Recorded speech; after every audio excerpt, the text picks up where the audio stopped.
In September 2025, Donald Trump stood before the United Nations and made a bold declaration. In a period of just 7 months, I have ended 7 unendable wars. They said they were unendable.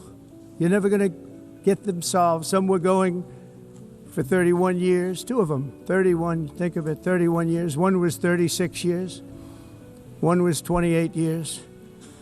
I ended 7 wars.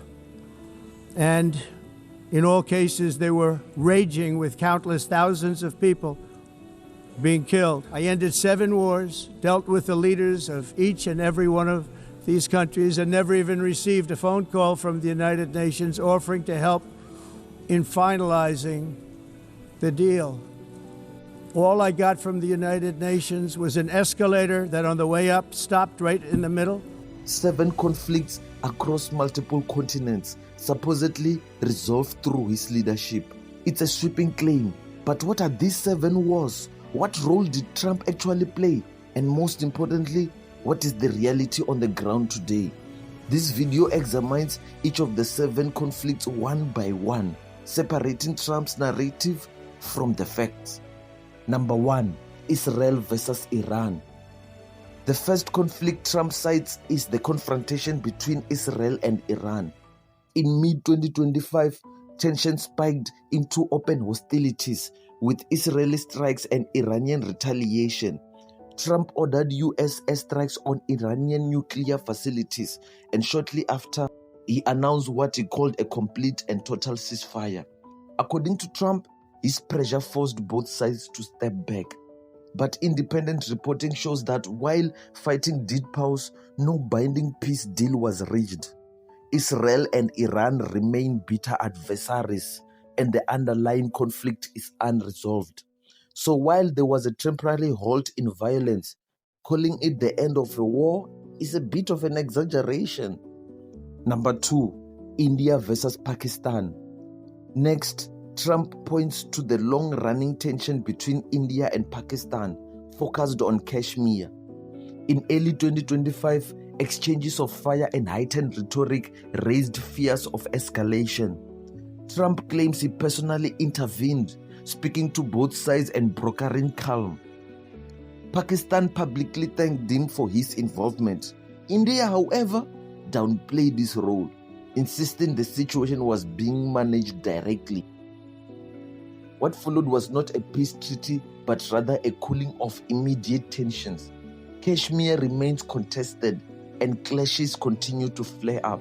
Again, Trump's influence may have helped de-escalate temporarily, but the conflict itself is far from resolved. The third case involves Armenia and Azerbaijan, locked in decades of conflict over Nagorno-Karabakh.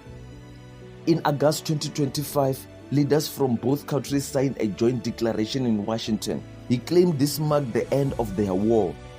It is true that both sides expressed commitments to peace, but analysts know the declaration is not a final settlement. Key dispute over territory, security, and governance remain unresolved.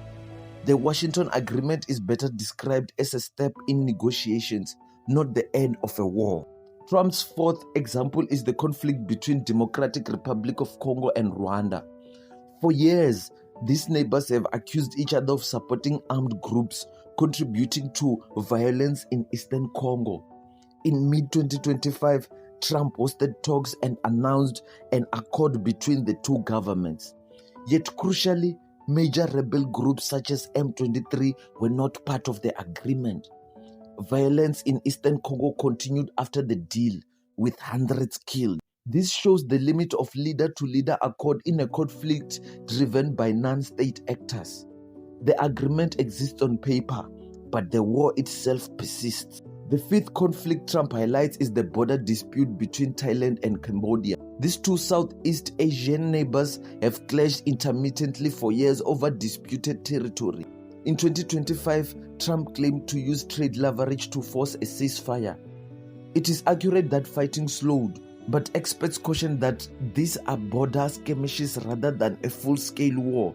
Moreover, tensions and accusations of violence continue. Trump also claims to have resolved the dispute between Egypt and Ethiopia over the Grand Ethiopian Renaissance Dam on the Nile. The dam has been a flashpoint for years, with Egypt fearing reduced water flow. Trump asserts that he secured an agreement. However, there is no record of a comprehensive treaty. Negotiations continue and core disagreements over water allocations remain. At best, his involvement may have created a temporary pause in heated exchanges, but no final resolution has been reached. The seventh and final conflict Trump refers to is between Serbia and Kosovo. He claims that Serbia was on the brink of a war and that his intervention prevented it. Kosovo's government supported this version of events. Serbia, however, denied that a war was imminent and rejected the idea that Trump single-handedly prevented conflict. There is no independent evidence that there was a war about to erupt. What is clear is that the long-standing dispute over Kosovo's status continues unresolved. So across these 7 conflicts, what pattern do we see?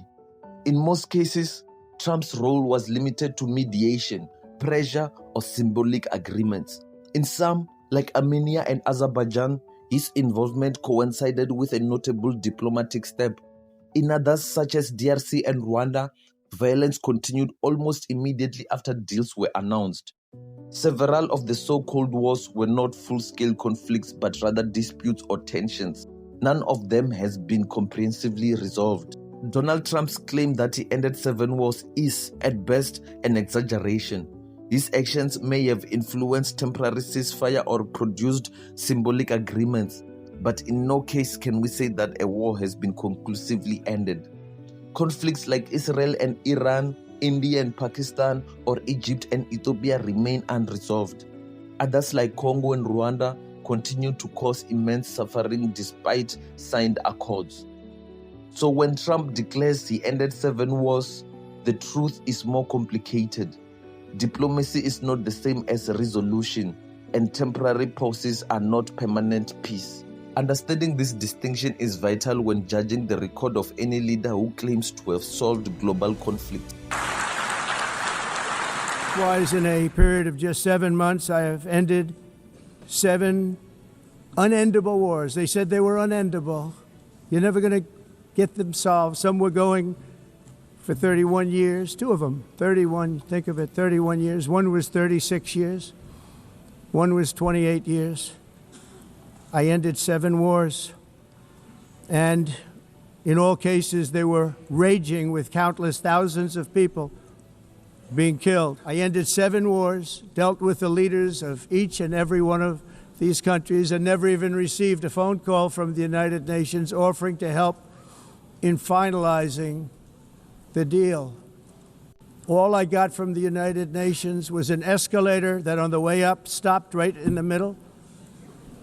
If the First Lady wasn't in great shape, she would have fallen. But she's in great shape. We're both in good shape. We both stood.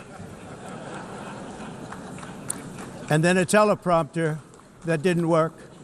These are the 2 things I got from the United Nations, a bad escalator and a bad teleprompter.